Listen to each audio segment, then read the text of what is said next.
కొడితే లాభం లేదు. నెక్స్ట్ అసలు మా లక్ష్యం ఏంటని మాకు తెలుసుకుంటారు.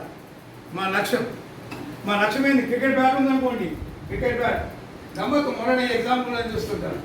నాకు చాలామంది సార్ గిట్ట క్యాండల్స్ డైరీలు వస్తాయో నాకు క్యాండల్ ఇచ్చారు. క్యాండల్ నూతన సంస్థ ఏప్రిల్ కదా, జనవరి డిసెంబర్ 30-31 నాటి క్యాండిల్స్ మంచి మంచి క్యాండిల్ వచ్చేసాను. నేను మా శ్రీమతి పోయి ఇచ్చేసాను. అమ్మ దీన్ని గోడ పెట్టే మళ్ళీ గోడ పెట్టే 31st ఇవాళ రేపు ఫస్ట్ అంటే మనకి గోడ పెట్టకపోతే ఎట్లా?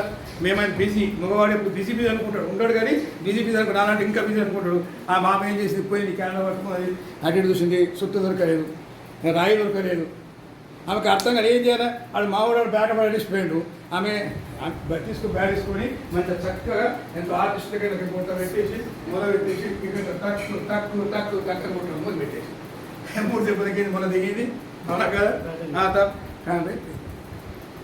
తీసుకుపోయిన తర్వాత మళ్ళీ బయట పక్క పోయిన బయట పెట్టేసాడు. మావాడు మళ్ళీ ఉన్నాడు పోయాడు. బ్యాట్ వాడు ముందెళ్ళి కేర్లేసి మావాడు ఆ క్రికెట్ బ్యాట్ లోపల పడుకుని బయట పడేసిపోయింది. అయిపోయింది. ఈలోగా మా ఆవిడ ఏం చేసిందంటే శ్రీమతి బట్టలు బాగా ముతక బట్టలు అంటాం కదండి, గట్టిగా దూడుగా ఉండేది, లాగా ఉండేది. ఏదో మామూలు షర్ట్ ఎట్లా అన్నట్టు ఉతకొచ్చు, అవి ఉతలే కదా. ఆమె చేసింది మొత్తం నానబెట్టి అవన్నీ చేసి దాన్ని కొట్టాలంటే ఏం చేసింది నాకు అర్థం కాలేదు. అటు ఇటు చూసింది. ఈమె లోపల పిలిచింది, అమ్మ ఏమి వినబడలేదు. ఆమె ఇంకా క్రికెట్ బ్యాట్ తీసుకొని ఫటాఫటా కొట్టేసింది. Washer man washer the close అని అయిపోయింది. క్రికెట్ బ్యాట్తో మొదలుపెట్టడం అయిపోయింది, క్యాడ్ పెట్టడం అయిపోయింది, బట్టలు ఉతకడం అయిపోయింది కదా. కానీ క్రికెట్ బ్యాట్ యొక్క పని ఏంటి అసలు? క్రికెట్ బ్యాట్ యొక్క పని ఏంటిది? సిక్సర్లు కొట్టడం, 4లు కొట్టడం. అవునా కాదా? అది క్రికెట్ బ్యాట్కి అసలు లక్ష్యం ఏంటంటే 6, 4 కొట్టడం. మీకు గుర్తుందో లేదు, మీకు చెప్తున్న ఒక సైకాలజికల్ పాయింట్. చాలామందికి అబ్బాయి తెలుసు, ఆ క్రికెట్ మనం అనుకుంటాం మనకే ప్రాణం ఉంది అనుకుంటాం. మీకు ఫీల్ దట్ మీరు సైంటిస్టులు, కాబోయే సైంటిస్టులు కదా. ప్రాణం అనేది మనుషులకే కాదు, అందరికీ ఉన్నది. మీరంటే చెట్టకు ఉన్నది. జగి చంద్రబోస్ ఎవరైనా జగి చంద్రబోస్ చెప్పారు ప్రాణం ఉందని. కానీ ప్రాణం ఉంది గాలి కాదు, చెట్ట కాదు, గుట్టలో ప్రాణం ఉంది, రాయిలో ప్రాణం ఉంది, ప్రతి దానిలో ప్రాణం ఉంది. ఎవరి వే తెలిసే లైఫ్. మన శాస్త్రం చెప్పేది అది. మన ఎక్కువ మన దేశం గొప్పతనం ఏంటంటే ప్రతి దానిలో ప్రాణం ఉంది. అందుకే గుట్టకు మొక్కుతాం. గుట్టకు ఎందుకు మొక్కుతాం అంటే పని లేక మొక్కుతామా? గుట్టలో కూడా ప్రాణం ఉన్నది, గుట్టలో దేవుడు అని చెప్పి. సో ఆ రకంగా ఈ క్రికెట్ బ్యాట్ కూడా అదే కనిపిస్తాడు కదా. ఆమెకి మొదలుకొట్టినప్పుడు క్రికెట్ బాగా కలిగింది, క్రికెట్ బ్యాట్కి బాగా కలిగింది. ఎందుకంటే మిస్యూజ్ అయిపోయింది కాబట్టి. బట్టలు ఉతికేటప్పుడు బాగా కలిగింది, మిస్యూజ్ అయింది కాబట్టి. ఎప్పుడైతే మా అబ్బాయిని తీసుకుపోయాడు, దాన్ని తీసుకొని వాడు సాయంత్రం కూడా పోయి బట్టలు 1, 2, 3 పోయి 4 అయింది. మరొకసారి 6ల మీద 6 మన 6ల మీద 6 ఐపీఎల్లో కొడితే ఎట్లా ఉంటాం? మనం ఎగరికి కింద పడుతుంటాం కదా. వాళ్ళ దగ్గర కానీ మనం చూసే వాళ్ళం ఎగురుతాం. 6 కొట్టే వాళ్ళ అది వాళ్ళు కాదు. ఆ క్రికెట్ బ్యాట్ సంతోషపడతారు. క్రికెట్ బాల్ కొడితే ఈ ఫీల్స్ ఆ క్రికెట్ బాల్ కూడా సంతోషంగా ఫీల్ అవుతుంది. అబ్బా నేను 6 కొట్టాను అని అది ఫీల్ అవుతుంది. మన లక్ష్యం సరిగ్గా ఉన్నట్టయితే, లక్ష్యం వైపు పనులు చేసినట్టయితే మనకు సంతోషంగా ఉంటుంది.